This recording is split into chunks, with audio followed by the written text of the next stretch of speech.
No moi. Moi. Kuule. No, Mulla on iso asia sulla. ole hyvä. No minun täytyy nyt puhua venäjäksi ja sitten suomeksi sen takia, ettei lapset tiedä. Joo. Kazakstanista. Joo. Lapset keräilevät kirjat. Sulla se ne kirjat.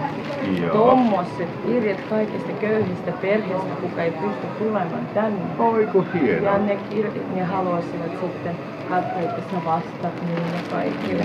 Joo. Oletko sinä oppaana vai? Olen oppaana. Joo. Ja Minä suosittelen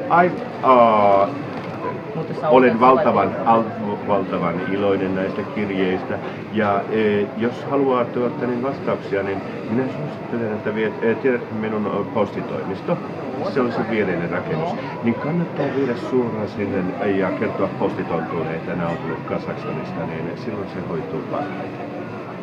Eli koko tämä lähetys niin viet sinne ja annat henkilökohtaisesti postitontulle ja sanot, että joulukirja posti.